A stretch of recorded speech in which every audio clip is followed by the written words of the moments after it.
I certainly agree with Matthew on the China point. I'm certainly not someone that thinks we should just cut off all ties and all links and just turn our backs on them. Free trade in its own right, as Matthew explained, can be enormously powerful. A trade relationship, maybe not a free trade relationship with China, but a trade relationship with China can be enormously powerful in helping the wider Chinese people. But the fundamental question when it comes to any trading relationship with China has to be around trust.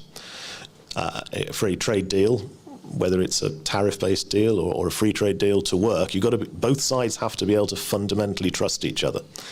And if we can't trust Huawei equipment not to be spying on us, then we shouldn't be going there in terms of opening that up. And that's why I think the government was right to demand the removal of Huawei equipment from our 5G network as it's being built. But fundamentally, I agree with Matthew, and there are huge opportunities for the United Kingdom to be able to sell into Chinese markets, getting back to the exports point.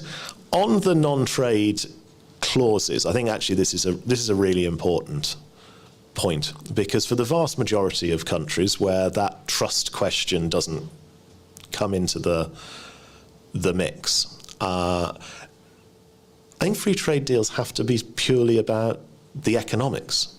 We can't start becoming,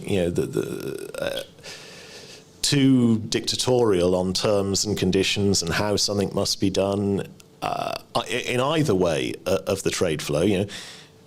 I campaigned and voted for us to leave the European Union because I wanted to get away from someone else telling us, what we had to do, what we had to abide by, setting out deep regulations, not just on the actual products or services themselves, but going much deeper than that the political union of the European Union did. So I suspect it's not a controversial opinion to have within these four walls, but trade deals should be about the trade, the economics, the flow of goods and services between the two. And then when you do, coming back to actually some of the points Matthew was making in relation to China, when you do have those open trade agreements and you build those relationships with countries based on trade, let's say, getting back into the foreign policy sphere, there are elements of those countries to which we morally disagree with their stance on something, or have some issue with, whether it's environmental or the way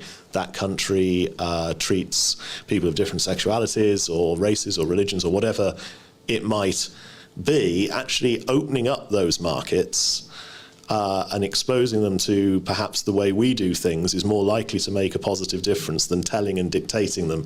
And I give no better example, actually. I'm sorry, I'm going to bore you with a second motorsport point.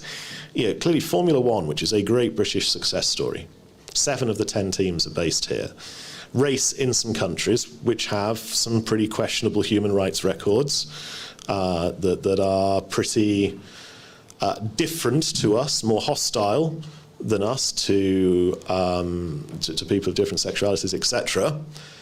And actually, it's by still going there and having Seb Vettel with his Rainbow Pride helmet and Lewis Hamilton with his with similar freedom-based slogans on his T-shirts, etc., that actually is probably going to do more difference and actually affect more people and get more people in those countries to think, not tell them, but think about the stance of that country than trying to dictate it out in some trade clause that's got nothing to do with the flow of goods or services.